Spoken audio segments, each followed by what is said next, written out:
Bismillahirrahmanirrahim. Assalamualaikum warahmatullahi taala wabarakatuh.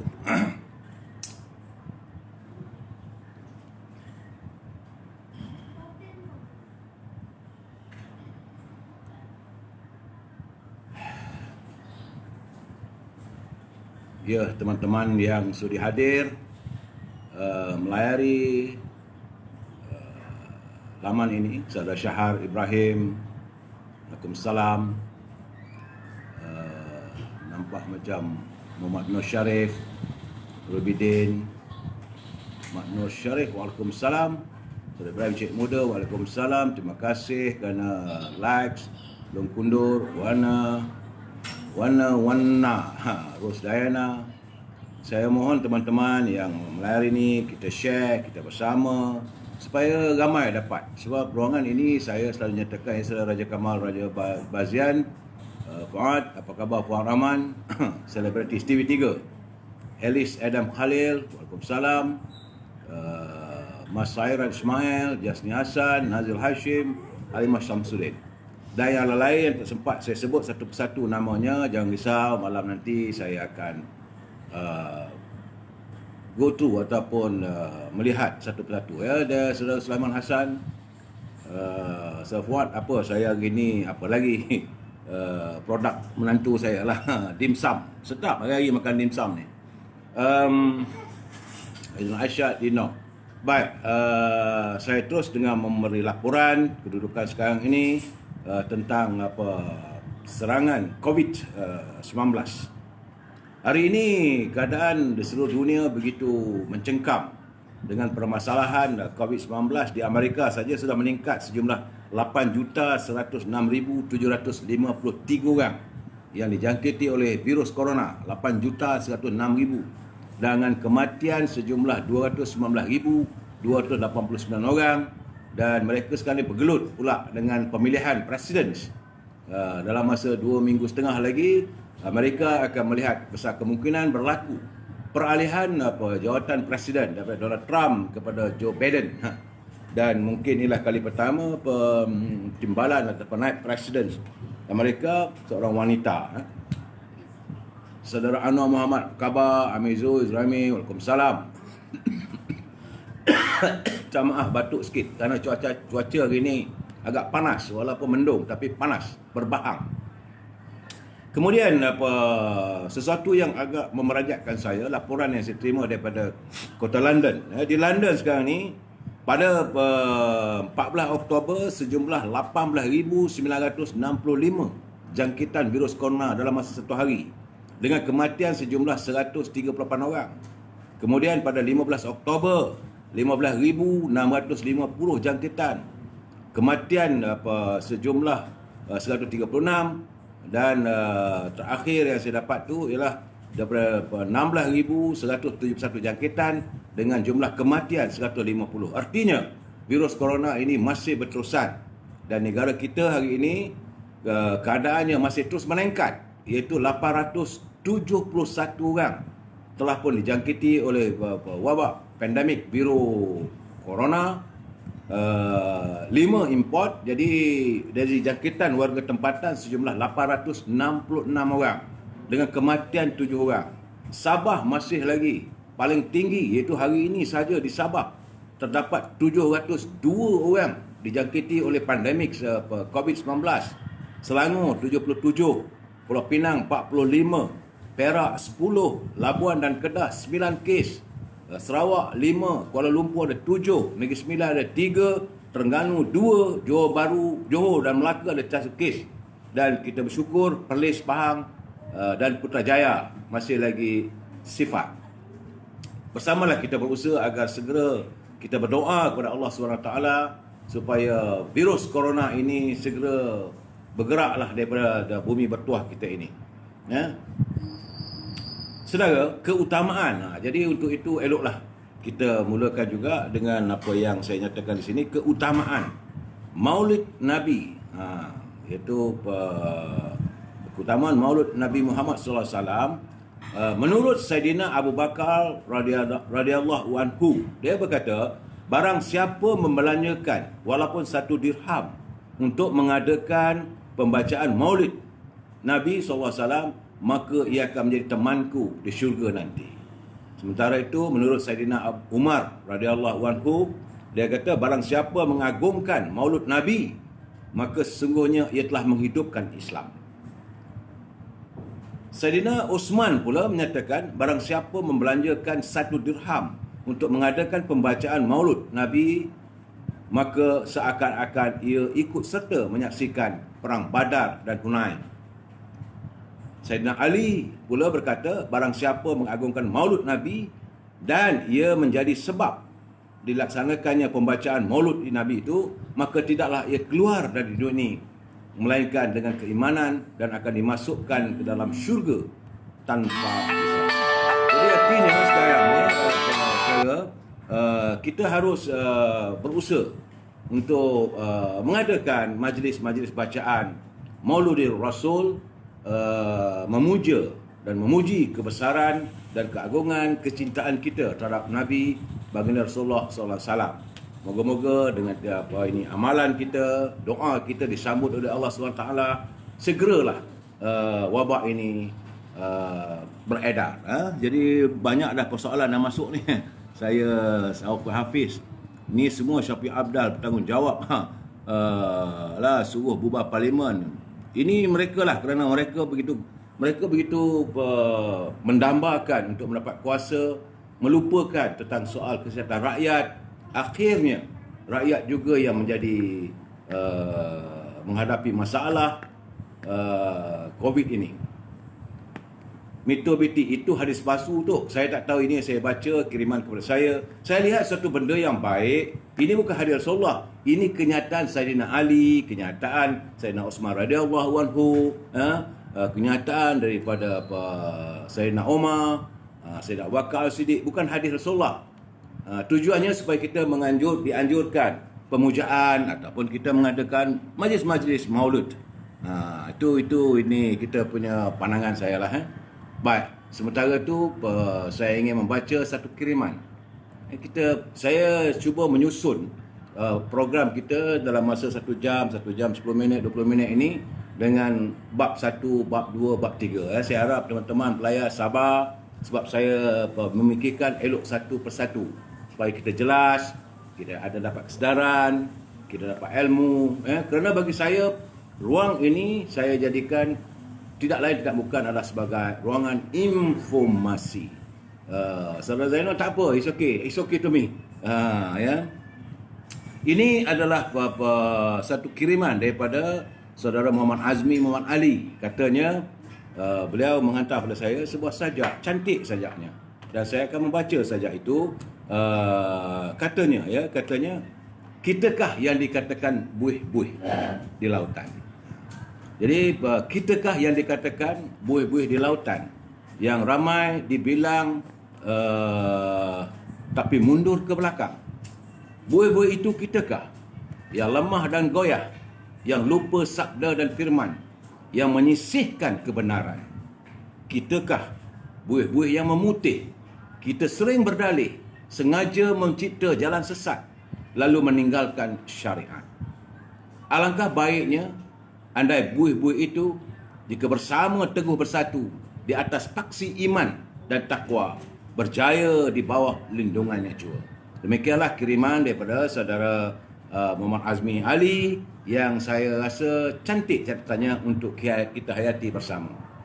Itu bab 1. Bab kedua, saya juga tadi menerima kiriman. Saya bertemu dengan teman rakan saya, seorang penulis hebat, iaitu saudara Syed Husin Alatas, yang hari ini telah pun mendapat anugerah sebagai profesor daripada UNESCO. Beliau memberikan saya sebuah buku berjudul Siapa Kita. Saya belum dapat menghabiskan buku ini, tapi ternyata banyak catatan-catatannya yang akan membongkar satu persatu, dan apabila tebal, saya ingat 800-900 halaman. Apabila usai saya membaca, dan kita akan mengulas apa pandangan beliau, dan saya dulu pernah cakap padanya, saya kata, babe, kalau boleh eloklah cari satu buku yang baik untuk dijadikan bekalan kepada generasi yang akan datang. Dan hari ini bila dia berjumpa saya, dia kata, Datuk, saya melaksanakan impian you. Inilah buku yang baik yang Datuk nak. Dia kata banyak dalam ni sejarah, catatan penulis, pejuang-pejuang bangsa kita, pemimpin-pemimpin negara kita, warga kerabat istana, banyak cerita Allahyarham ini Ustaz Nik Aziz, bagaimana kehebatan pejuang-pejuang bangsa kita, zaman era kegemilangan Tun Dr. Mahathir Mohamad, dan suasana politik hari ini. Itu kiriman buku. Teman-teman ada yang menghubungi saya dan menghantar mesej. Dia kata kalau boleh jadikanlah ruangan saya ini sebagai ruangan untuk kita berinteraksi, bukan hanya menuntut ilmu. Kalau boleh carilah untuk peluang-peluang perniagaan, katanya. Saya kata okey, tak ada masalah. Jadi bab 1, bab 2, bab 3. Bab 3 ni kita masuk bab perniagaan, peluang-peluang perniagaan yang boleh kita ceburi bersama. Jadi kalau saudara mempunyai Amir Hijaz fans, itu kalau nak cari dimsum tu ada nombor telefon. Nombor telefon menantu kesayangan saya lah, Siti Farihah. Tadi pun saya makan dia punya dimsum. Kalau saudara mahu untuk mengiklankan produk-produk saudara, saudara boleh hubungi saudara boleh hubungi 012 345 8850. Itu anak saya, dia akan mengatur apa yang terbaik untuk produk-produk saudara, dan kita boleh kongsi peluang perniagaan untuk kita, ataupun mengiklankan produk-produk untuk saya nyatakan. Macam hari tu sahabat kita di Paling, dia punya produk sambal garing memang sedap. Jadi kalau saudara ada produk-produk untuk dipromosikan, tak ada masalah. Sementara sebelum saya masuk bab 1, bab 2, bab 3, kita promokan produk. Jadikan juga ruangan ini sebagai ruangan kita untuk berinteraksi ekonomi. Dan menantu kesayangan saya, Siti Farihah, dia cakap apa? Dia kata dia terlupa bahawa dia membuat produk satu, iaitu dendeng manis. Ini sedap. Ini memang saya garanti sebab buah tangannya. Saya makan mula-mula dulu dia buat pada musim raya. Bila dekat nak raya dia buat, saya kata Siti, sedap ni dendeng ni. Itu cita rasa saya lah.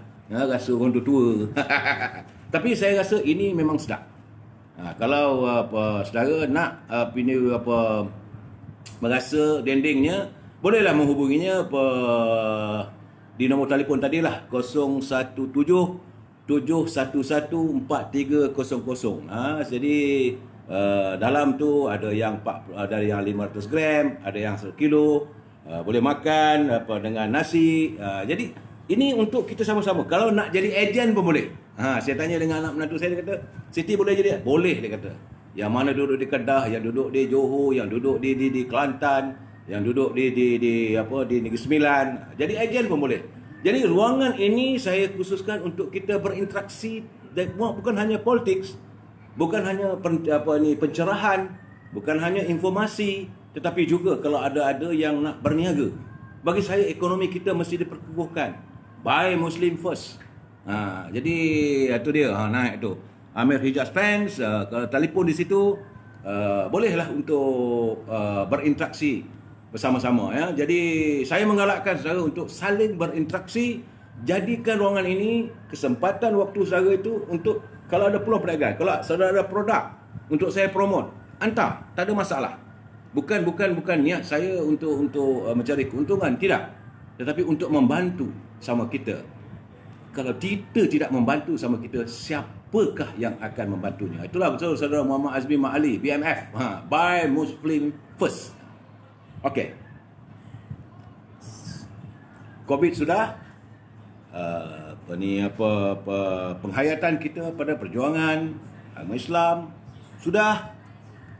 Ekonomi sudah. Sekarang ini masuk bab politik. Ya, saudara Salmi Ahmad. Sebenarnya hari ini dan 2-3 hari lepas heboh. Dia heboh cerita tentang kononnya Tan Sri Muhyiddin akan melakukan rombakan kabinet. Dan bila saja gosip politik ini berkumandang, maka ia mula disanggah oleh menteri-menteri dalam kabinet kerajaan Tan Sri Muhyiddin. Contohnya Datuk Wan, Datuk Ridwan, dia jadi Menteri Jabatan Perdana Menteri.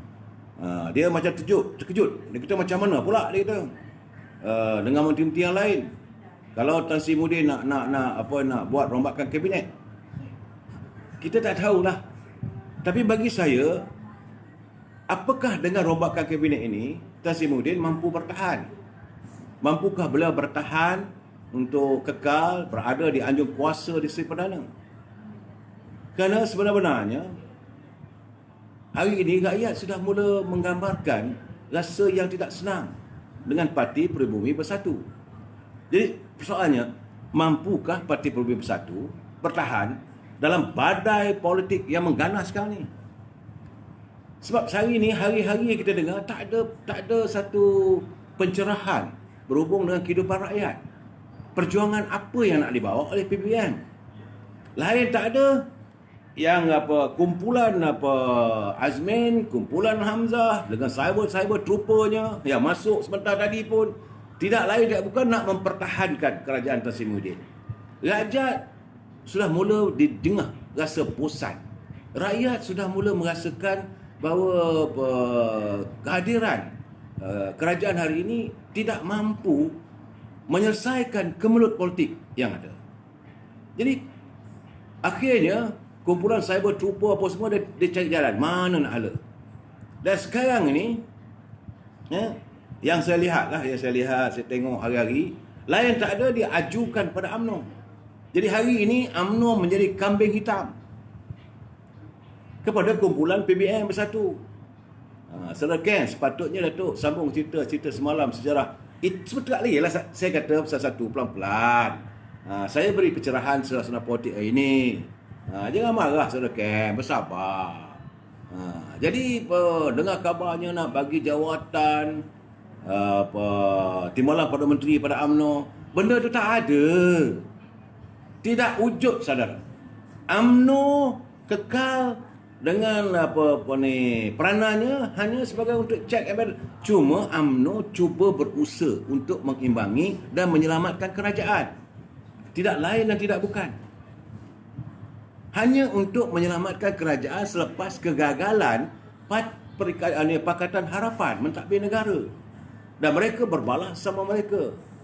Jadi niat baik UMNO untuk menyelamatkan kerajaan hari ini sudah disanggah. UMNO ni tak ada lain. Kemudian sebab itu ia bersetuju menyokong Tan Sri Muhyiddin sebagai kerajaan. Tu bagus tu. Saya tengok ni. Ada yang masuk ni. Siapa masuk dari ni? Nek buat renovation rumah. Panggil saya bro admin 190 kawasan Lembah. Okay, very good. Jadi sambil kita bercakap politik, kalau ada bisnes masukkanlah. Saya izinkan, tak ada masalah. Bagi saya bagi pencerahan dari segi politik supaya bila kita buat perniagaan kita tahu macam mana suasana politik hari ini. Apakah benar berlaku perubahan pucuk pimpinan? Sehingga saat ini tak ada. Tidak ada. Malahan kita merasakan apabila UMNO wakilnya dia menghantar Tengku Adnan dengan Datuk Ahmad Maslan bertemu Tan Sri Muhyiddin menyatakan keputusan Biro Politik, maka dijawab dengan kalau tak tulislah. Begitulah keadaannya. Jadi terasa sangatlah, saya rasa mereka tidak memandang bahawa keikhlasan UMNO ini dengan begitu baik. Sebab itu saya rasa apa yang ditulis oleh kiriman daripada Datuk Seri Khalid Nordin. Ini elok kita dengar ya. Hubungan UMNO dengan PBM boleh digambarkan sebagai no trust, only mutual respect. UMNO tidak pernah mempercayai PBM kerana ia ditubuhkan dengan hasrat untuk memusnah dan menggantikan UMNO.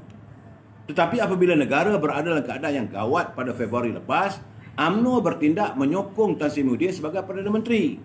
Hasrat UMNO adalah untuk memberikan impetus atau lonjakan baru kepada kedinamikan Malaysia, terutamanya dengan membawa pengalaman yang ada pada UMNO bagi mentadbir semula negara. Itu asalnya.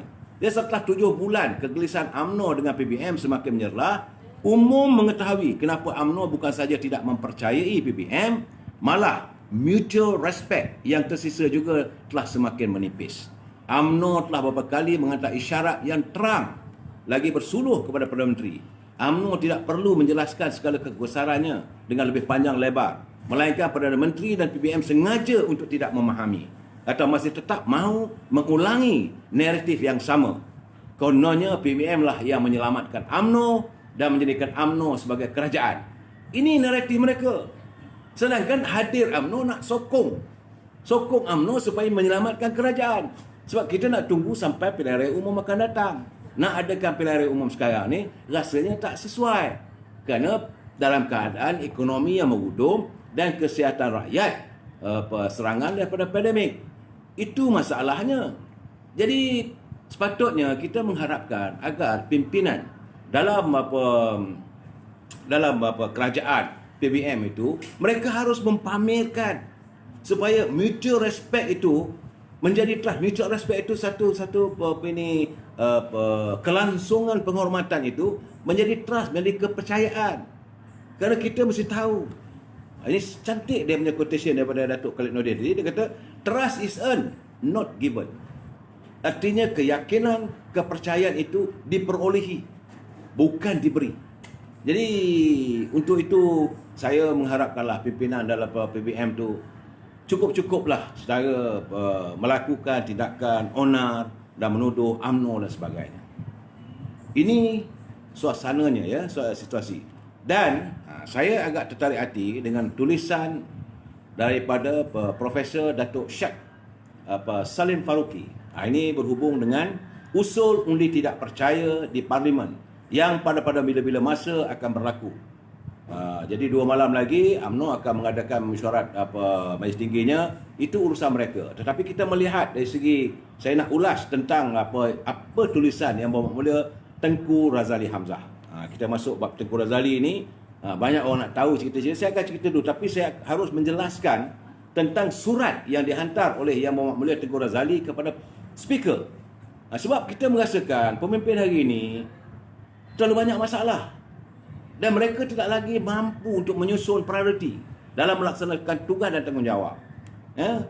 Jadi seseorang yang duduk di kerusi sebagai speaker yang punya kuasa tapi masih lagi diperkotak-katikkan oleh eksekutif. Jadi artinya dalam pemisahan kuasa eksekutif, legislatif, parlimen dan judiciary ini boleh diaturkan oleh eksekutif. Ini merosakkan negara. Jadi sistem demokrasi kita ni sudah tidak dapat dikenal lagi. Anak-anak muda tak dapat menghayati dengan budaya sistem politik yang begitu buruk. Nak kata pembahagian kuasa macam mana? Demokrasi apa? Kita melaungkan adanya separation of power, adanya kuasa eksekutif, legislatif dan judiciary. Tapi apa yang dipamerkan oleh pemacu-pemacu dalam sektor eksekutif, dalam sektor legislatif, dalam sektor judiciary atau kehakiman tidak menggambarkan. Jadi sedangkan ini bahaya pada negara kita. Negara kita sekarang masih bergerak. Walaupun dalam keadaan ekonomi yang begitu tidak menentu, anak muda terus bergerak. Usia mereka terus meningkat. Tapi apakah pengajaran yang kita beri pada anak muda? Kita harus menjelaskan kepada mereka bahawa ini eksekutif. Siapa eksekutif? Eksekutif itu mereka lah Perdana Menteri, Menteri dan sebagainya kaitan kerajaan. Dan legislatif itu adalah Parlimen, Dewan Rakyat, Dewan Negara, Dewan Undangan Negeri. Jangan kita kelibutkan. Jangan speaker dilihat seolah-olah mengikut kehendak eksekutif. Dia tak ada, sebab kuasa mereka sama. Begitu juga dengan sistem kehakiman, judiciary. Jadi dalam keadaan sini berkelang-kelibut. Kesian pada anak muda yang nak belajar politik, yang minat politik kalau nak masuk. Jadi keadaan begini. Sebenarnya memanglah saya merasakan berkali-kali saya katakan bahawa kerajaan Tan Sri Muhyiddin sudah pun berada di penghujung. Buat macam mana pun tak boleh nak selamatkan. Buatlah, katalah rombaklah kabinet. Bagilah menteri apa semua. Takkan jadi. Kerana apabila berlakunya usul undi tak percaya itu, dia cuma memerlukan 3 orang aja lagi. Dan 3 orang yang setiap malam kita mengatakan Datuk Seri Najib, Datuk Nazir Aziz, Yang Mulia Tengku Razali apa semua. Jadi tentulah tak dapat diselamatkan. Tetapi apa yang ditulis oleh Profesor Datuk Syed Salim Faruqi, dia kata it is true that the speaker is relying on hiding behind the standing order by the House. Jadi dia kata jawapan yang diberi oleh speaker kepada surat Yang Mulia Tengku Razali itu seolah-olah nak menyorok dan berselindung di sebalik standing order. Kerana standing order itu bukan perlembagaan. Standing order adalah aturan mesyuarat. Dia bukan perlembagaan.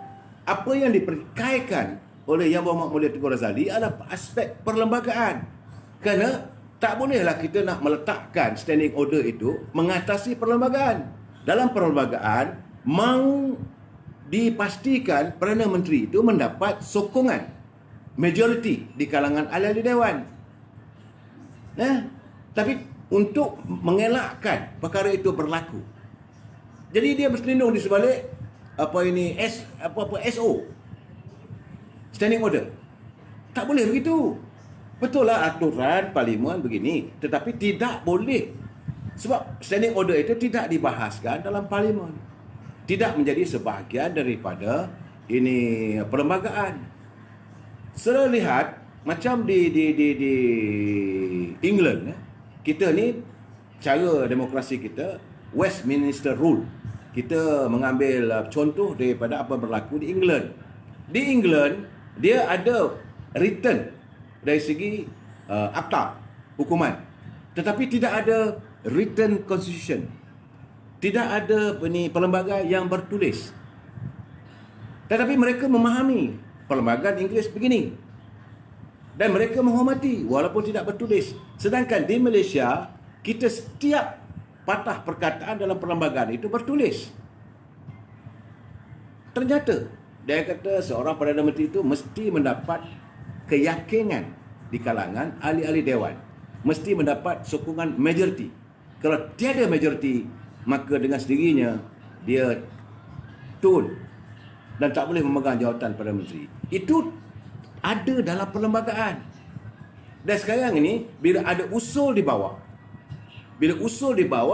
untuk tujuan tersebut, cuba diketepikan, cuba dilindungi dengan mengatakan tak boleh mengatasi SO.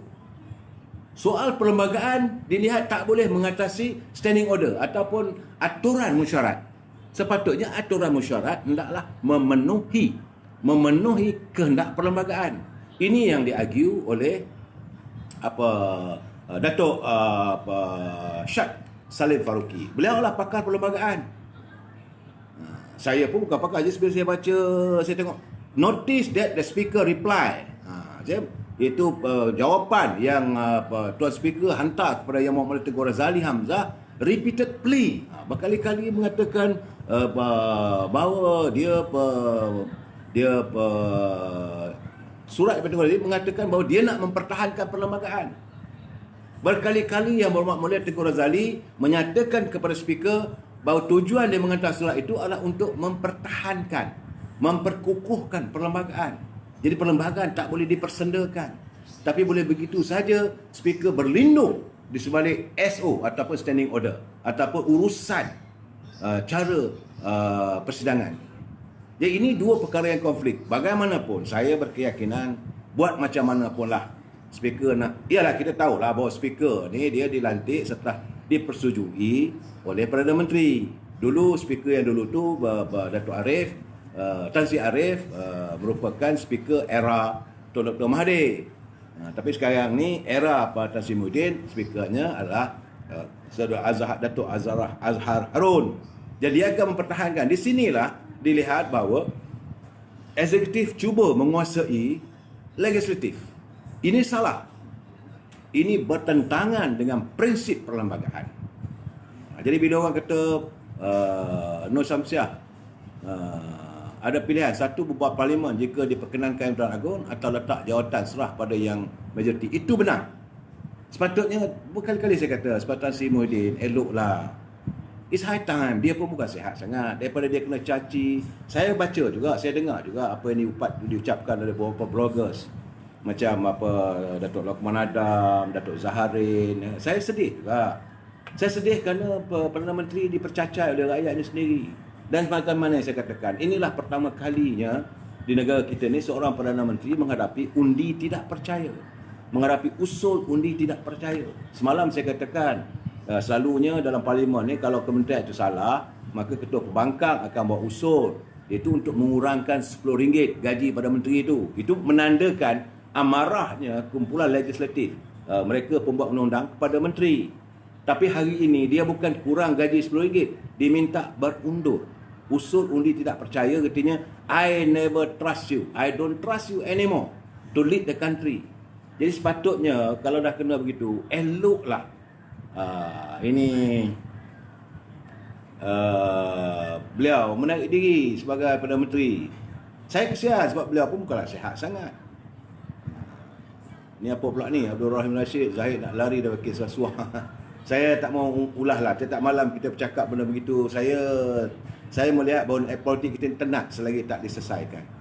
Selagi tak diselesaikan, kita mengundang berbagai persepsi. Malahan kadang-kadang saya kasihan juga teman-teman yang pelayar dalam media sosial ini, mereka terjebak dalam fitnah, dalam berselisih pandangan, orang ni sokong orang ni, orang sokong orang ini, sedangkan negara mau maju ke depan. Kita mau melihat lebih maju ke depan. Pimpinan yang kita angkat sepatutnya memikirkan soal rakyat. Ekonomi negara sedang tenat. Kita perlu melakukan sesuatu. Jadi rakyat tak boleh nak bergerak kalau tidak dipacu oleh pimpinan di Seri Perdana. Kuasa Perdana Menteri itu besar, kuasa Menteri itu besar. Mereka boleh meletakkan hala cara bagaimana. Lepas menunjukkan dasar-dasar, barulah rakyat dapat menikmatinya dan melaksanakan. Sekarang ni macam saya katakan, dengan kedudukan ekonomi, rakyat nak berniaga pun tak boleh. Nak berniaga pun tak boleh. Sebab tu saya sediakan ruang saya ni, marilah masuk. Gunakan ruangan saya ni, salinglah bertukar-tukar pandangan, bertukar-tukar fikiran, bertukar-tukar elan produk. Ini sekarang ni, saya sebenarnya bila orang bercakap tentang C19, COVID-19 ini jadikan alasan. Sebut politik, alasannya COVID-19. Apa kata ini Abang Johari? Kata Abang Johari, dia kata soal itu soal lain. Pilihan raya Sarawak tetap akan diadakan juga. Dan kita terjebak dengan masalah demi masalah. Tidak lain dan tak bukan kerana bila hadirnya seseorang berada di anjung kuasa Seri Perdana, mereka tak lebih dan tak bukan hanya nak mengekalkan kuasa. Dan rakyat dah tambah jelik. Sepatutnya sudah sampai masanya, lebih baiklah Tan Sri Perdana Menteri walaupun dah ada, mengizinkan untuk berundur diri. Nak buat macam mana? Tapi beliau dipertahankan oleh pimpinan-pimpinan dalam PBM. Kerana mereka tahu kalau Tan Sri Muhyiddin berhenti daripada Perdana Menteri, untung nasib orang macam Azmin Ali, orang macam Hamzah, orang macam Zuraidah Kamaruddin dan Datuk Ridwan dan beberapa orang lagi pemimpin mereka. Mereka tahu untung nasib dia macam mana. Sebab itulah mereka akan pertahankan bagai naga. Jadi sebab itulah juga pimpinan daripada PAS seperti Datuk Taqiyuddin, daripada UMNO Tan Sri Anwar Musa, yang staf pada menteri sekarang ini berusaha untuk mempertahankan supaya kerajaan ini dapat dipertahankan. Mereka kekal sebagai menteri. Mereka tak fikir soal rakyat. Bagi mereka sekarang ni keenakan menjadi menteri. Rakyat macam mana? Memanglah kita tak mau negara kita ni jadi negara Republik Banana. Negara Republik Banana ni negara Afrika. Pemimpin kaya-raya, rakyat menderita. Saudara Azim Adan, no DAP. Memang itu memang jelas. Kita tak mahu lagi, sudah jeliklah kita. Bagi saya sekarang ni, Saudara Azim Adan kuburkan ini PAS terbaik. Ini juga saya rasa tak sepatutnya begitu. Jangan kata begitu. Saya dah cakap UMNO sebuah perjuangan, PAS juga sebuah perjuangan. Jadi cantuman perjuangan itu jadi boleh. Tapi kalau pimpinan atau warga PAS merasa begitu, benci sangat dengan UMNO, sampai nak kubur ke UMNO, saudara mengikut jejak langkah PBM. Parti Peribumi Bersatu memang nak mengkuburkan UMNO. Apa dosa UMNO mau dikuburkan? Kalau pemimpin salah, kalau pemimpin itu salah, kita hadapkan ke mahkamah. Kita jatuhkan pemimpin itu. Kena ingat, suara rakyat, kuasa keramat. Jangan kita menyalahkan rumah. Yang tak betul di rumah, bukan rumah tu yang salah. Jangan bila dalam rumah tu ada penyamun, kita bakar rumah tu. Itu tak betul, panggillah polis, panggil penghulu. Orang kampung yang ada begitu, kumonlah rumah tu. Macam mana cerita macam hantu Kak Limah balik kampung. Tapi jangan dibakar rumah tu. Jadi saya melihat kadang-kadang warga PAS pun tak tahulah sama ada saudara saya khawatir bahawa kadang-kadang mereka ini tidak mewakili warga PAS. Mereka mewakili warga lain nak melagakan antara PAS dengan UMNO. Dan akhirnya kita terjebak dengan perbalahan. Sebab itu saya cuba untuk mengelak untuk memperkatakan tentang parti-parti politik. Tetapi bagi saya, soal PPBM itu jelas. Kerana Parti Pribumi Bersatu ini diwujudkan asalnya adalah untuk membunuh UMNO. Saya tak nampak pula kenyataan-kenyataan Tuan Guru Haji Hadi nak bunuh UMNO, tak ada. Malahan apa kata Tuan Guru Haji Hadi semalam? Apabila Presiden UMNO pergi bertandang ke pejabat PAS, dia kata tunggak kekuasaan Melayu ini, tunjangnya, akar tunjangnya adalah Melayu. Dan UMNO dan PAS. Itu jelas. Ni Fazil Syarif, masalahnya dalam rumah ni banyak rumah. Banyak rumah tu tak tahulah saya. Itu saudara boleh fikir kalau itu terpulang kepada apa ini ketua rumah. Kalau dia tak mampu nak mentadbirnya, janganlah bawa duduk serumah. Carilah rumah banyak-banyak, buat banyak-banyak rumah. Saudara Sofia, unity government ada tempat ke? Seharusnya kita menuju ke arah unity government. Jadi saya tidak begitu seronok apabila terdapat juga kalangan-kalangan yang menulis dalam web saya mengatakan bahawa Tengku Razali Hamzah ni gila kuasa. Tengku Razali Hamzah buat begitu nak bawa usul ni tak percaya. Saya nak perbetulkan surat yang dihantar oleh Yang Berhormat Mulia Tengku Razali Hamzah kepada speaker adalah meminta supaya speaker mempertahankan perlembagaan negara. Apabila ada usul undi tidak percaya kepada Perdana Menteri, maka usul itu hendaklah dibahaskan. Jangan berselindung macam mana kata Datuk Syed tadi, jangan berselindung di sebalik SO, Standing Order. Datuk Syed Salim Faruqi dia kata jangan berselindung. So ini menyentuh soal perlembagaan.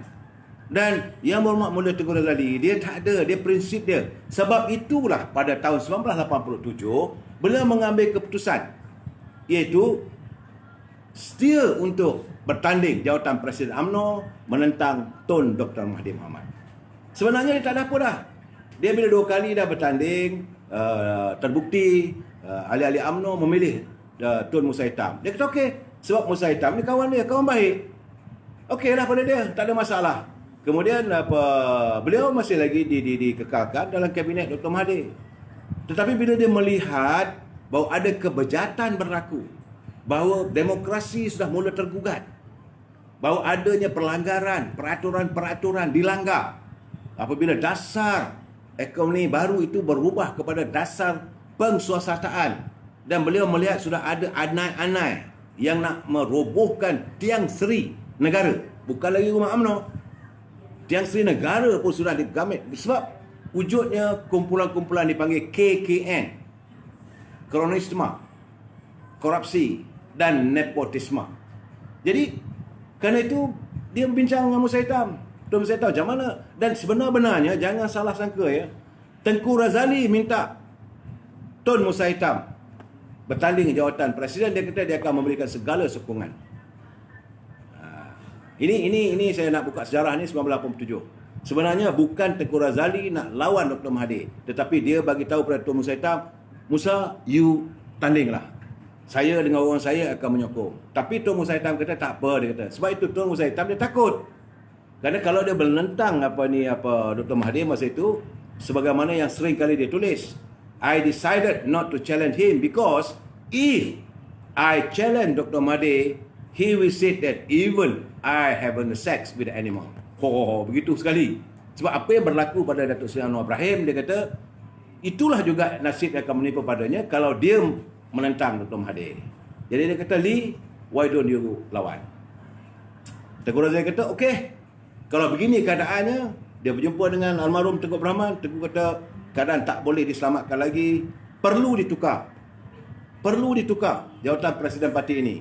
Maka Tengku Razali okey, menawarkan diri bertanding. Bukan bertanding untuk merebut nak jadi Perdana Menteri, tidak. Untuk merubah. Dia kata, masa pertandingan dia kata kalau Dr. Mahathir kekal nak jadi Perdana Menteri, pulanglah dia kata. Kalau rakyat sokong. Dia nak merubah dulu rumah UMNO ni. Sebab dah tengok dah tambah rosak. Memanglah banyak benda-benda yang diusahakan olehnya, satu demi satu sudah ronglai, sudah terongkai. Jadi akhirnya Yang Berhormat Mulia Tengku Razali ambil keputusan bertanding. Memanglah pertandingan 1987 itu cukup sengit. Dan dalam keadaan tersebut, even Tun Dr. Mahathir pun dia kata dia dapat merasai bahawa kebesar kemungkinan dia boleh kalah. Ini macam mana dilalui oleh Tan Sri Muhyiddin sekarang. Waktu itu. Tapi keluarlah kenyataan dia kata, in democracy, if I win by one vote, I'm still the winner. Itu dia dah ugut. Jadi macam sekarang ni lah, Tan Sri Muhyiddin kata, okey mungkinlah nak ubah apa ini, apa kabinet lah, nak lantik menteri tu, nak lantik orang ni sebagainya, nak menyelamatkan. Waktu itu Dr. Mahathir kata, even one vote, if I win, I'm still the Prime Minister. Ini nak gempar pada rakyat. Tapi Tengku Razali meneruskan. Maka berlakulah pemilihan tahun 1987. Yang kebetulan waktu itu saya juga adalah perwakilan. Saya juga adalah perwakilan UMNO yang mengundi waktu itu. Selepas habis musim mengundi, waktu mengundi, musim pengiraan, iaitu waktu mengira undi. Inilah yang dijadi pertikaian. Memanglah kali pertama perkiraan waktu itu Dr. Mahathir kalah 12 undi. Daripada jumlah 2,000 lebih undi apa semua. Jadi undi Tengku Razali mengatasi Dr. Mahathir sebanyak 12 undi. Maka pengira undi diminta untuk mengira sekali lagi. Kira sekali lagi, ulang. Bukan senang nak kira tu sampai malam. Okey, lebih kurang pukul 8.30 malam macam itulah. Kira lagi. Masih lagi Tengku Razali mengatasi Tun Dr. Mahathir sebagai Presiden UMNO. Wartawan-wartawan luar negara sudah pun berkumpul di rumah Yang Berhormat Mulia Tengku Razali, kerana mereka wartawan luar negara ni lebih dia banyak spy dia orang. Jadi semua berkumpul untuk mendapat pandangan, mendapat interview, first hand interview dengan Tengku Razali. Kerana mereka tahu Yang Berhormat Mulia Tengku Razali sudah pun memenangi pertandingan jawatan presiden. Tak puas hati, kira lagi. Puan Yami adalah salah seorang pengira undinya. Itu betul. Datuk pemimpin UMNO semua tamak. Saya tak mau pergi ke arah itu Puan Yami. Saya nak cerita sejarah dan untuk apa kita nak terjah satu demi satu. Saya nak jelaskan tentang apa yang berlaku, sebab ini cerita ni panjang, sebab rakyat kena tahu ini sejarah. Jadi kira punya kira, tiba-tiba dewan bilik mengira tu gelap gelita. Salihin, makno kalau tuduhan mengatakan UMNO tak tolong rakyat, memang buatlah. Itu tak apalah, saya nak cerita tu. Saya sebab banyak kawan-kawan telefon saya, dia kata, Datuk kalau Datuk bagi pencerahan, jangan layan sangat, dia kata. Sebab kadang-kadang saya tengok ada juga yang menyentuh, jadi saya perlu menceritakan dulu. Jadi bila dikira dewan gelap, mereka memberitahu bahawa tidak ada terputus bekalan elektrik. Yang pada mulanya orang percayalah. Jadi tiba-tiba ada yang mengatakan, macam mana kata terputus bekalan elektrik, sedangkan orang yang jaga lampu dan semua, dia lupa nak switch off radio ataupun muzik. Muzik di dewan masih berkumandang, cuma dewan gelap gelita. Alasan ini tak masuk akal. Kerana muzik ada dan lampu tak ada. Selepas beberapa ketika menyala balik lampu, Wakil Pengira Undi mengumumkan bahawa Yang Berhormat Mulia Tengku Razali kalah kepada Tun Dr. Mahathir 43 undi. Maka berlakulah satu kekecohan yang teramat. Tapi Tun Sulaiman Linan Shah mengumumkan bahawa yang menang adalah Tun Dr. Mahathir Mohamad, mengatasi Yang Berhormat Mulia Tengku Razali Hamzah 43 undi. Ini cerita benar. Selepas usai itu, masa ramailah pergi ke Sri Perdana, mengkhidmati jamuan apa semua di Sri Perdana. Waktu itu dekat dengan bangsa tu, bukan di Sri Perdana di Putrajaya, ya, dekat dengan Sri Timah, rumah lama. Jadi bila pertikaian berlaku, Tengku Razali menerima keputusan dengan dia kata okeylah, kalau itu keadaannya tak apalah. Yang Berhormat Mulia Tengku Razali tidak mengambil sebarang tindakan membantah. No. Lepas tu saya kata dia ni, ya pada dia kawan. Dia dengan Tun Mahathir pun kawan, dengan Musa Hitam pun kawan. Tun Musa Hitam kalah. Kerana pair ni yang bertanding waktu itu, Dr. Mahathir menentang Tengku Razali, dan Tun Musa Hitam menentang Cik Gapar Baba. Tun Ghaffar Baba, Allahyarham Tun Ghaffar Baba yang dilantik sebagai Timbalan Perdana Menteri. Dia punya regunya. So kemudian regu naik presiden, kumpulan Yang Mulia Teguh Razali adalah ini Datuk Rais Yatim, Datuk Abdullah Badawi, Tun Abdullah Badawi Perdana Menteri. Seorang lagi, siapa seorang lagi ni? Tak silap saya Kadir Syafadir rasanya. Guna Kadir Syafadir melompat pula. Ini bab-bab melompat dari dulu lagi. Jadi waktu itu kumpulan tim A, ini tim A, tim B ya. Tim A, pimpinan Dr. Mahathir sebagai presiden, di mana presiden Cik Ghaffar, naik presidennya adalah Anwar Ibrahim. Yang waktu itu jadi ketua muda, naik tanding sebagai naik presiden, meninggalkan pergerakan pemuda demi nak menyelamatkan. Waktu pertandingan inilah juga memang pada mulanya Datuk Seri Najib waktu itu jadi Menteri Besar Pahang. Undi dia Pahang ni penting. Dan Datuk Seri Najib selama-lamanya memang berhutang budi dengan Tengku Razali Hamzah. Dia balik daripada London, Tun Razak minta supaya tengok macam mana boleh latih Najib kat mana ke apa semua. Dia ambil Datuk Seri Najib sebagai pembantu khas dia waktu dia menjadi pengurusi Petronas. Jadi kalau saudara pengikut bosku, kena ingat, bosku adalah bekas pembantu khas, tukar bawa beg dan mengatur pertemuan yang memang ada Tengku Razali Hamzah. Kerana Tengku Razali baik dengan bapak dia, jadi nak melatih Datuk Seri Najib. Itu bab itu nanti kita akan cerita lagi bila sampai waktunya macam mana pertandingan Datuk Seri Najib. Kerana Datuk Najib, bila saja Tun Razak meninggal, maka Tengku Razali mencadangkan kepada Tun Hussein On supaya dilantik ataupun dipilih Datuk Seri Najib bertanding menggantikan Tun Razak bertanding di Pekan 1976. Tun Hussein On tak bersetuju. Ini jadi bab kalau Isyamuddin bergaduh dengan Najib, okeylah tu, biasalah tu. Pak saudara dengan mak saudara, anak saudara pun. Ini cerita benar. Bila Tengku Razali berjumpa dengan Tun Hussein On, dia kata, Captain, the best candidate untuk Pekan ni menggantikan Tun Razak adalah Datuk Seri Najib. Hussein On kata, no, saya tak bersetuju. Kerana jawatan dalam UMNO bukanlah jawatan turun-temurun. It's not a heritage. Ni kata Hussein On. Jadi saudara, siapa sajalah dalam UMNO ni free for all kena bertanding. Mana boleh kalau bapak Perdana Menteri mesti anak Perdana Menteri, bapak Presiden anak mesti Presiden. Tak boleh. Awal-awal Hussein On tak setuju. Tapi yang Muhammad Tengku Razali melihat kerana di Pekan, kawasan Pekan tu ada kawasan Pekan Tua, nama kawasan tu. Di kawasan Pekan Tua ini daripada dulu lagi, daripada zaman Tun Razak lagi, memang pengundi-pengundi situ tega pas. Jadi di kuarter ni kalau orang lain yang bertanding takut kalah. Jadi supaya bahagian Pekan Baru, bahagian kawasan-kawasan lain dalam Pekan itu atau mengenang jasa Tun Razak, bolehlah menang.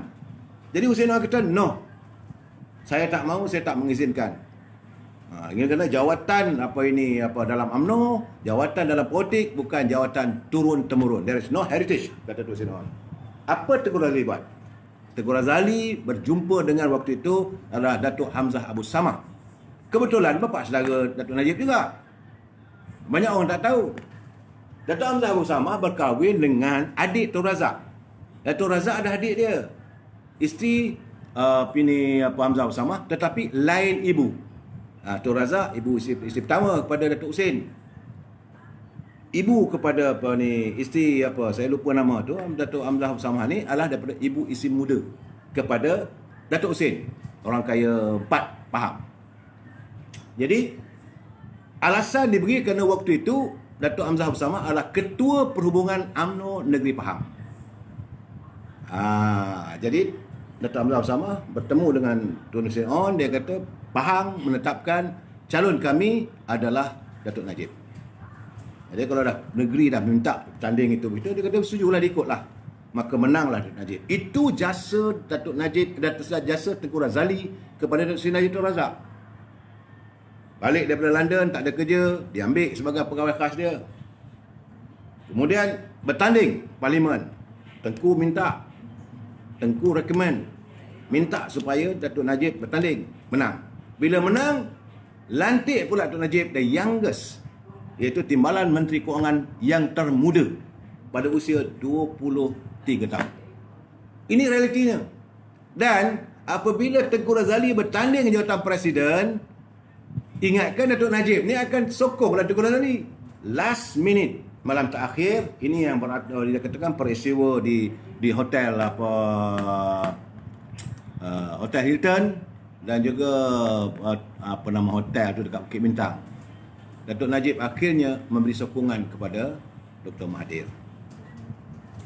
Dan menanglah Dr. Mahathir dengan 43 undi yang diragui kesahihannya kerana waktu pengiraan undi itu Dewan dimatikan lampu. Alasan tidak ada bekalan elektrik, sedangkan muzik terdengar di sekitar Dewan itu. Pahang tua Datuk, bukan pekan tua. Pahang tua, ya betul. Saya terima kasih saudara yang beri pencerahan kepada saya. Tuan Zainon Poyami, itu isteri Ya, yang saya ingat, kalau saudara dapat tahu, masuk supaya semua dapat pencerahan. Saudara Khairul Anwar Hashim, Pahang tua. Datuk bukan pekan tua, betul. Tapi saya ingat pekan tua lah. di pekan. Memang dari dulu lagi keadaannya. So blackout day. So Afwan, itulah tarikhnya. Tapi Tengku Razali Hamzah tak ambil kisah walaupun berlaku penipuan. Dan orang yang menjadi panglima dia di Kelantan waktu itu, saya tahu waktu pertandingan antara Dr. Mahathir dengan Tengku Razali, peristiwa 1987, ya Hotel Federal Yami. You tahu panglima perang dia waktu itu di Kelantan adalah Tan Sri Anwar Musa. Tan Sri Anwar Musa dia balik daripada London, Tengku Razali lantik dia sebagai Ketua Pergerakan Pemuda UMNO Negeri Kelantan. Untuk melantik Datuk Tan Sri Anwar Musa sebagai Ketua Pemuda, Tengku Razali berbalah dengan Allahyarham Datuk Muhammad Yaakob. Datuk Muhammad Yaakob tak ada lagi. Tapi Tengku Razali melihat anak-anak muda ni perlu dibagi kesempatan, perlu dibagi peluang, perlu dididik supaya mereka dapat menjadi pemimpin masa depan. Tapi apa berlaku? Pilihan raya 87, last minute, hari terakhir, Tan Sri Anwar Musa pun bersama Datuk Najib terjun juga menyokong Dr. Mahathir. Bagi Tengku Razali tak apa, dia kata saya matlamat saya lain tak ada, adalah untuk melihat anak bangsa saya, pemimpin masa depan saya diwakili oleh kumpulan anak muda dan mereka yang berilmu dalam politik. Ini realiti. Jadi bila berlaku keadaan begitu, Tengku Razali besok harinya terbang ke Davos. Tok Musa pun begitulah, dia letak jawatan dari masa dulu tu, Timbalan Perdana Menteri, dia pergi terbang ke Davos. Davos ni kawasan sejuk. Memanglah keadaan sejuk, nyaman. So mungkin Datuk Musa Hitam kata, Lee, let's go to Davos. Let's enjoy lah. Dia kata nak buat macam mana negara ni. Biarlah Mahathir buat macam mana pun. Sebab dulu kalah. Cik Ghaffar menang. Datuk Dr. Mahathir menang. Anwar Ibrahim menang. Tetapi sebelum dia meninggal dunia, Allahyarham Tan Sri Sanusi Junaid pernah berjumpa dengan Tengku Razali memohon ampun. Dia kata, Patik mohon ampun bahawa Patiklah yang bertanggungjawab memasukkan keputusan pemilihan presiden itu. Saya tahu bila disebut benda begitu pada Tengku Razali, dia tak marah pun. Benarlah kata Ailan Datuk Arun pada saya, dia kata Tengku Razali ini bukan seorang yang pendendam.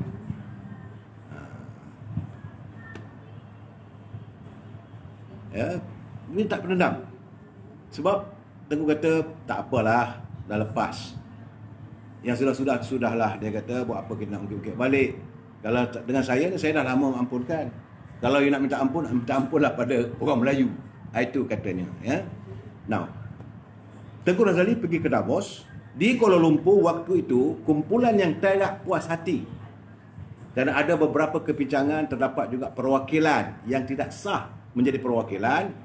Maka diadakan pertemuan apa semua tu, dan pimpinannya Pak Lah, Tun Abdullah Badawi bersama dengan kumpulan 11 ni. Falisaret. Pak Lah kata kalau jadi ambil tindakan mahkamah lah. Masa dulu tu boleh kau ambil tindakan mahkamah, tak adalah keahlian disingkir daripada ahli. Masa itu tak ada dalam perlembagaan.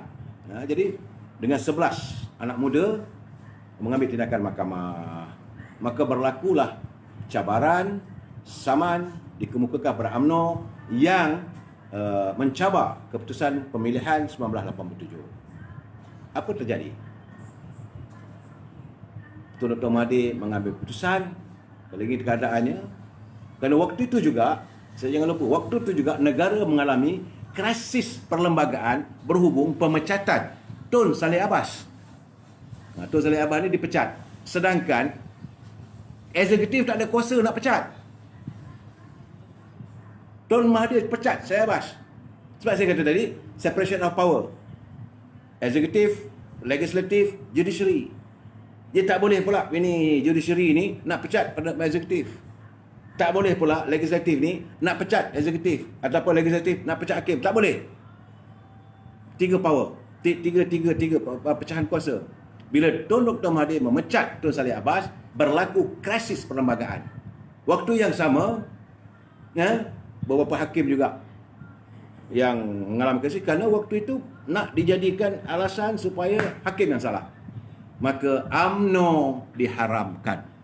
Apabila UMNO diharamkan, maka Tun Dr. Mahathir menubuhkan UMNO baru. Tengku Razali dalam waktu sama menyamar mahkamah, dia tak mau campur. Bagi dia kata apalah, nak sama menyamar, sudah tu sudah lah, dia kata. Okey, dia daripada dapur dia balik. Bila dia balik, biasalah, tak ada jawatan. Dia dah tak jawatan sebagai menteri. Ahli-ahli dia seramai 1,000 orang. Ahli-ahli pengikut Tengku Razali, ahli UMNO, tidak dapat untuk menyertai parti baru UMNO. Terhalang. Ini orang ni, orang Tengku Razali, tak boleh masuk. Itulah berlakunya perpecahan yang begitu dahsyat dalam UMNO. Kerana orang nak masuk, tak boleh. Jadi dalam keadaan begitu, bila Tengku Abdul Razali berjumpa dengan Tengku Abdul Rahman, dia macam Tengku Abdul Rahman ni macam anak dengan bapa lah. Mereka kerabat diraja. Sebab itu kalau Tengku Razali pergi berjumpa dengan agung apa semua, jangan kita pertikaikan. They are within dia punya circle. Mereka adalah kerabat diraja. Dan kita kena ingat, negara inilah negara sultan, negara raja. Dan dalam keadaan begitu, Tengku Abdul Rahman kata, Lee, saya ayah ingat, ada orang, mereka ada raja ni, kerabat pakai ayah. Untuk ayah. Jadi, ayah ingat, Lee, hang pimpinlah parti ni, Parti Semangat 46 ni. Adalah satu parti itu nama ada orang yang mewujudkan parti itu, namanya Abdul Rahman.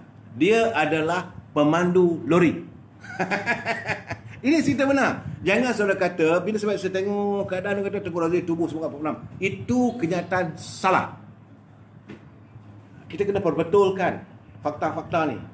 Yang menubuhkan Parti Semangat 46 adalah orang nama Abdul Rahman, pemandu lori. Dia serahkan parti itu pada Tengku Abdul Rahman. Dia Tengku Abdul Rahman kata, Lee, hang pimpinlah parti ni, hang bawalah semua pengikut-pengikut hang yang seramai 1,000 orang tak dapat masuk ni jadi ahli pada Parti Semangat 46 ni. Besok katanya, besok bila sejuk hati Mahathir, hampa bawa lah balik masuk. Kerana kalau tidak 1,000 ni akan masuk PAS, dia kata. Kerana tak puas hati, masuk PAS. Bila susah lagi lah kita. Ini pandangan yang bawa oleh Tengku Abdul Rahman untuk menyelamatkan supaya tidak berlaku perpecahan di kalangan warga bangsa Melayu. Sebab saya katakan UMNO ini sebuah perjuangan. Bila tak dapat apa semua, jangan lari. Jangan lari dari perjuangan kekal. Jadi apa alternatif? Wujudkan Parti Semangat 46. Jadi Tengku Razali kata okeylah. Dia satu orang yang akur pada cakap Tengku Razali. Kalau apa yang sebut oleh Tengku Abdul Rahman, apa yang diarahkan oleh Tun Razak, apa yang diarahkan oleh Tun Dr. Ismail, these are the 3 people yang dia tak akan membantah. Ini orangnya. Jadi bagi saya, kalau orang mengatakan Tengku Razali ni gila kuasa, nak jadi Perdana Menteri, itu bukan. Dia bukan menjadi memimpin Parti Semangat 46 itu nak jadi Perdana Menteri. Tidak. Kerana arahan Tengku Abdul Rahman untuk menyelamatkan ahli-ahli UMNO yang tidak boleh menyertai parti UMNO baru yang diwujudkan oleh Tun Dr. Mahathir Mohamad. This is history. Ini sejarah. Pahit. Berkatalah kamu walaupun pahit. Kerana katalah kenyataan kebenaran. Jadi saya tidak setuju kalau kita tuduh Tengku Razali tubuhkan semangat 46 lawan dengan UMNO, nak bunuh UMNO. Tidak. Okey. Jadi berjalanlah Parti Semangat 46 yang dipisahkan secara total. Tentulah dia melihat bangunan UMNO itu dengan penuh kerinduan. Dia yang membangunkan ini bangunan UMNO. Kalau saudara boleh menyelami hati dan perasaan ini yang boleh Tengku Razali. Saya bila adalah kesempatan naik tumpang kereta dia, kadang-kadang pergi parlimen. Saya kadang-kadang bila sampai di jalan Ustaz Ismail tu, bila berhampiran dengan bangunan UMNO tu, okay, saya cepat-cepat saya tengok wajah dia. Saya melihat bahawa wajah dia penuh syahdu dan sedih. Kerana di situlah bangunannya. Dia memberi dengan penuh kerelaan tanah itu kepada UMNO. Dia membangunkan, mencari dananya, membangunkan sebegitu tinggi 39 tingkat, 40 tingkat bangunan UMNO, PWTC. Tapi dia tersingkir. Tentulah dia lalu perhati, saya tengok mata dia, jelingan mata dia. Memang menyedihkan. Sayu. Akhirnya ini yang aku buat, aku jadi di mana? Dan sekarang ini, dalam kekecohan politik begini, dia sekali lagi dikaitkan. Dia dituduh kerana nakkan jawatan Perdana Menteri. Dia tak mahu. Dia tak mahu. Yang penting pada dia, apa usaha kita untuk menyelamatkan negara kita ini? Apa usaha kita untuk menyelamatkan ekonomi rakyat? Bagaimana kita nak memastikan supaya rakyat, terutama bangsa Melayu, berada di kedudukan yang sepatutnya, yang sewajarnya, yang dilindungi oleh perlembagaan. Sebab itu dia mencabar, bukan dia mencabar, dia menegur speaker. Dia kata, kenapa you tak bawa, tak bagi usul tak percaya ni dibahaskan. Kerana ini menyentuh soal perlembagaan. Bukan dia kata nak bawa usul tak percaya tu dia nak jadi Perdana Menteri. Tidak. Kalau nak jadi Perdana Menteri, waktu kemelut dengan sebelum bila Dr. Mahathir tak jawatan, sebelum ini Tan Sri Muhyiddin dilantik sebagai Perdana Menteri, waktu itu kalau nak dia ambil dah. Ini keadaannya. Perdana Abdul macam PPM, Parti Perhubungan Bersatu ni tak begitu. Mereka tubuhkan parti itu kerana nak menghancurkan UMNO. Tengku Razali tubuhkan, bukan dia tubuh, dia memimpin Parti Semangat 46 itu hanyalah untuk memastikan 1,000 orang ahli UMNO yang tak boleh masuk, yang tak boleh menyertai UMNO, tak dibagi. Wolot-wolot yang ada di pelagak bahagian tak boleh masuk. Jadi Tengku Rahman kata, besok dah sejuk hati dia. Hati Dr. Mahathir lah, bawa lah balik. Ini realitinya. Jadi bila itu berlaku, berjalanlah Parti Semangat 46. Lepas itu adakah pilihan raya Parti Semangat 46 yang mula-mula mencetuskan, mendatangkan kegusaran, ketakutan pada pimpinan waktu itu. Saya waktu tim A. Saya bukan bersama dengan Tengku Razali ya. Saudara kena ingat, saya adalah kumpulan ahli politik yang kumpulan tim A waktu itu. Tapi sebab itu saya dapat melihat dengan mata kepala saya sendiri kebejatan dalam politik. Bagaimana kadang-kadang kalau kita menjadi pengikut yang terlalu taksub, akhirnya kita merasa bersalah pada diri kita. Saya tidak mahu teman-teman menjalani perjalanan politik yang salah. Saya waktu Tengku Razali lawan dengan Tuan Musa Hitam, saya menyokong Tuan Musa Hitam. Cakap terang. Kemudian bila berlaku pertandingan tim A, tim B, saya kumpulan tim A. Anwar Ibrahim lah katakan. Waktu itu. Kemudian, orang Najib. Kalau saudara mengatakan saudara sokong, sayang bos guru saya, apa tah lagi. Terlalu rapat. Selalu waktu itu saya bergelut dalam politik ni zaman era Datuk Najib jadi ketua pemuda. Dan waktu itu juga kita mengumpul ahli. Dr. Mahathir kata nak cari ahli 3 juta. Data AWP, jahat betul Mahathir. Ini saya tak mahu kata lah. Tapi saya menceritakan keadaan latar belakang yang sebenarnya. Jadi bila ahli-ahli tak boleh nak masuk, tubuh Semangat 46. Saya berada sebagai ahli UMNO. Malahan cawangan saya pun diubarkan. Tapi macam mana pun, kerana cawangan saya itu duduk dalam bahagian seputih, ketua bahagiannya Cik Kapar, Timbalan Perdana Menteri, dapatlah hidup balik cawangan itu. Kerana ada berlaku politiking di bahagian. Ya? Dalam keadaan sebegitu, orang pertama yang mencabar UMNO ini adalah Tan Sri Syaril Samad.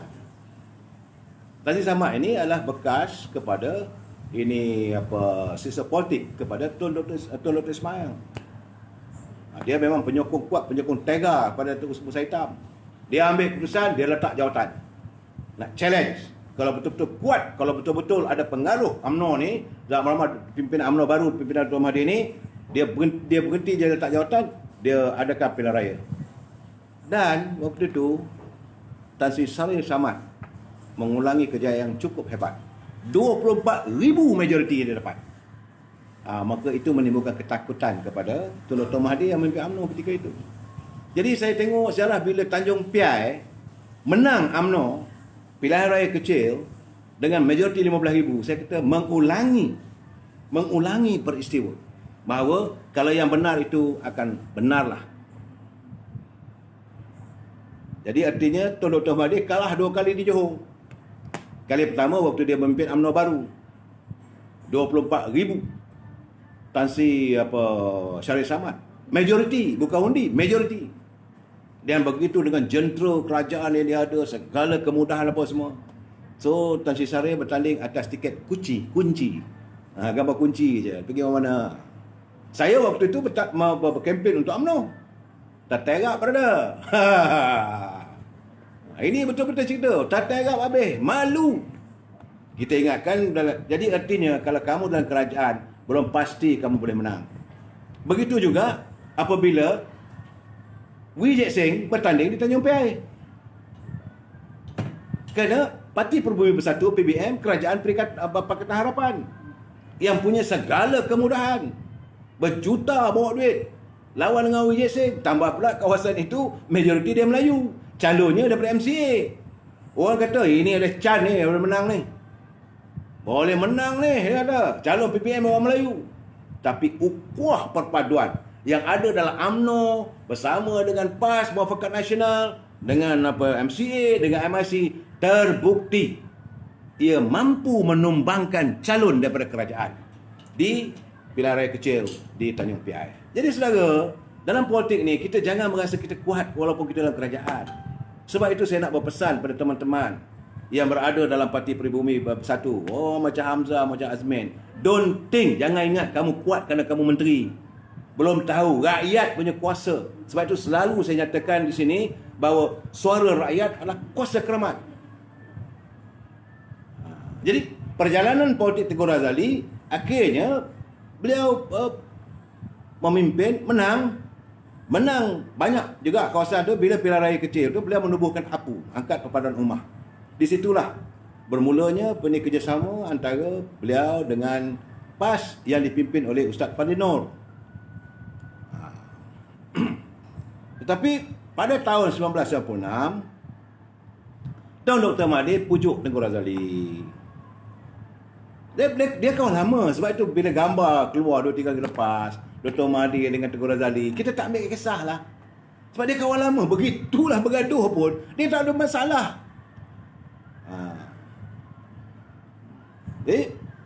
Dalam keadaan begitu, Dr. Mahathir kata, eloklah kalau boleh bubarkan Semangat 46. Kerana bawalah mereka balik masuk. Jadi Tengku Razali teringat amanat daripada Tengku Abdul Rahman.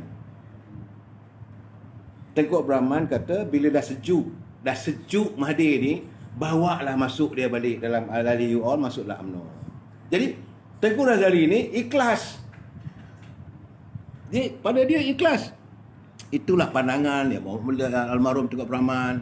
Maka dia mengumumkan Parti Semangat 46 menyertai UMNO. Waktu itu tak ada lagi dah UMNO baru, dah jadi UMNO. Yang Muhammad Tengku Razali ni tak ambil kisah. Rupanya di sebalik mengundang Semangat 46 itu ada satu politik lain yang orang tak tahu, iaitu berlaku krisis antara Dr. Mahathir dengan Datuk Seri Anwar Ibrahim. Dalam keadaan begini, Tengku Razali dia tak tahu, tapi dia ingatkan dia mau masuk ahli itu, rupanya ada agenda. Agenda ini kita sambung malam besok. Wabillahi taufiq wal hidayah. Assalamualaikum warahmatullahi wabarakatuh. Kita jumpa lagi malam besok. Terima kasih.